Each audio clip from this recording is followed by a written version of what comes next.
Of really boyhood days was probably 3 or 4 years old. That would be probably in 1921, 22.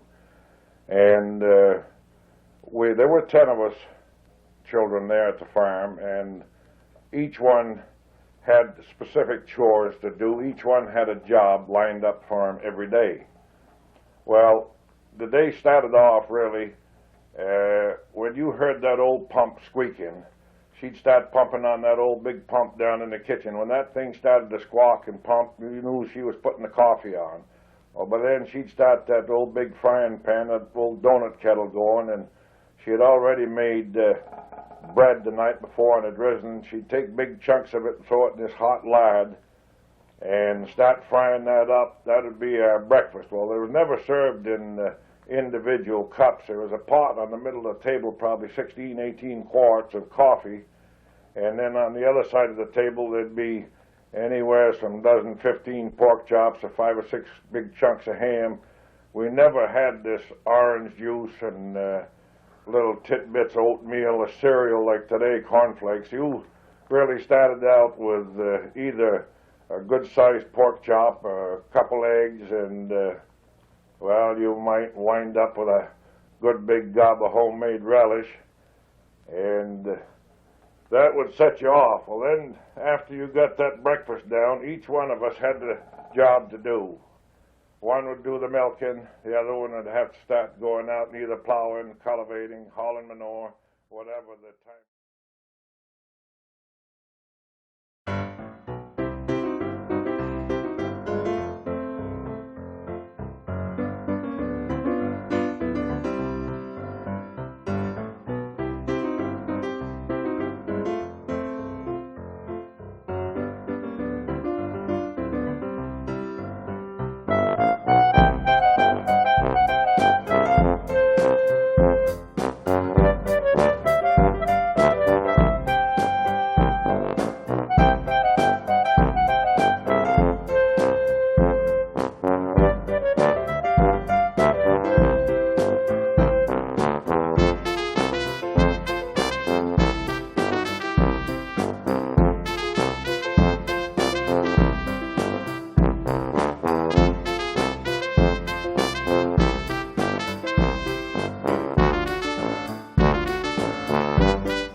We had some terrific storms, lightning storms, and some people came and sold me on the idea of putting on lightning rods. Well, after I'd sold 3 or 4 jobs, I went to school out in Albany and got my engineer's degree on lightning rod protection.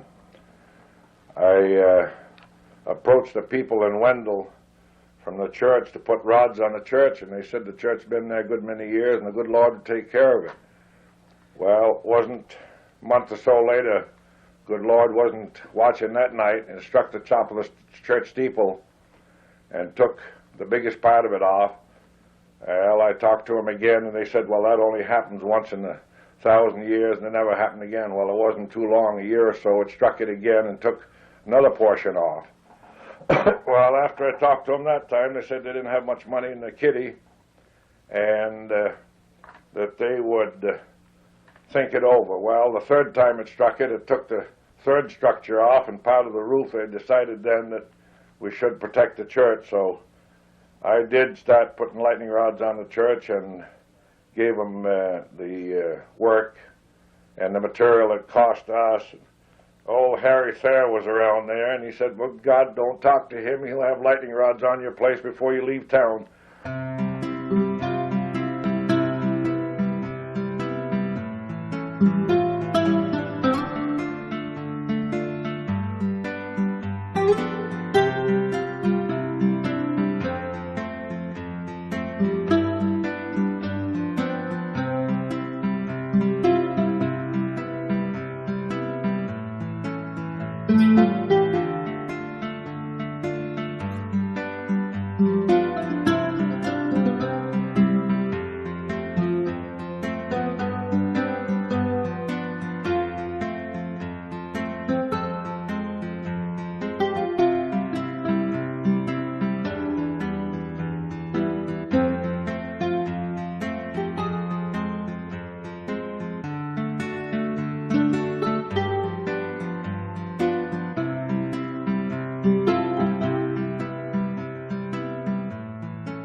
things about its town meetings is that they get people totally worked up and involved, and sides are taken, and sides are torn apart, and sides are brought together again. And then 3 months later, people have forgotten any conflict about the issue, and they go on to the next issue. But underlying all of that energy is a sense of what is best for the town. There have been few times when people have been selfish about the concerns of the town.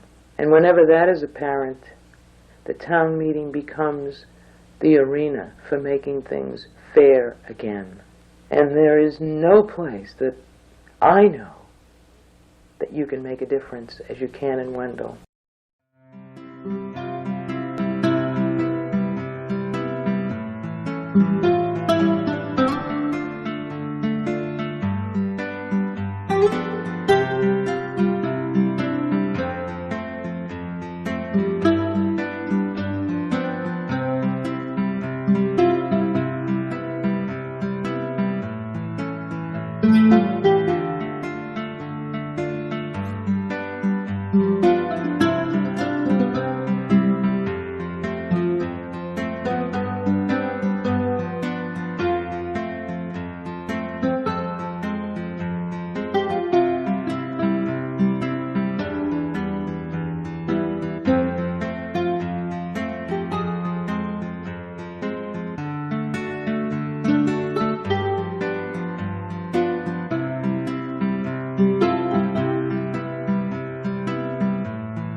Was already going because Herbert Thompson was the janitor, and either he or his son Marvin would be there generally.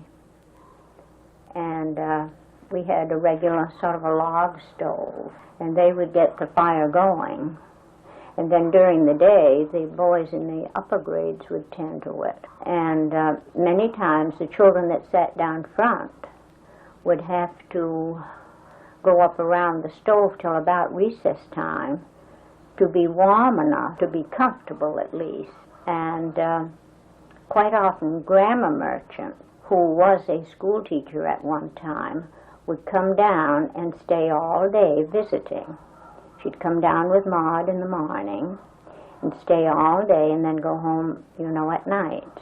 And Bradley Merchant, who you all know works on the road, used to bring his dog, a German Shepherd, and the German Shepherd would lay right up beside Grandma Merchant, right up beside the stove. At the beginning of our school day, we always had reading of the Bible and the Lord's Prayer and the Pledge of Allegiance to the flag. That was a daily routine. We also learned different psalms and said those in unison. And then I generally gave the upper grades their assignments because they could work by themselves. And then I'd start with the first and second grades who couldn't work alone and do the reading and phonics program. And by the time I was through with them, then I could go to the upper grades. And in that way, we shifted back and forth so that somebody was being taken care of all the time. When I taught at Mountain Hollow in the 1930s, I had children from the Judice family, Ed Bazile family, Charles Reed family, Clifton Reed family, the Andrews family, Harold Basido's family, the Merchants, the Taylor family, and children from the Diamond family.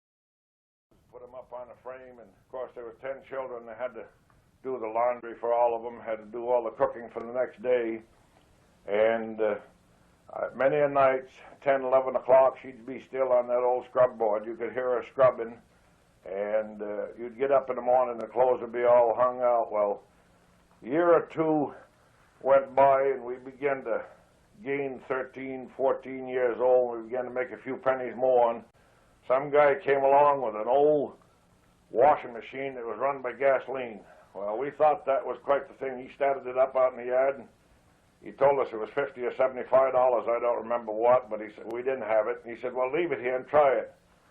So we took and hauled it out back to the house. We're going to surprise her. Got our clothes into it and filled it up full of soap powder, stuff that she had there, homemade soap. And God, the thing began to boil over and the soap began to run out of it. But you know, after she run that for a day or two, that was the first start of her getting along, because there was no electricity, no water, no nothing. Everything was lugged around the old prehistorical ways. We couldn't figure out how we were going to get this thing into the house and with that exhaust pipe on it, so we took an axe, chopped a hole through the side of the sink, out underneath the sink, stuck that old pipe out, and I could hear it now popping away. But you know that thing did, there was an old Maytag, and that was an old one-lung job, and she used that for a good many years until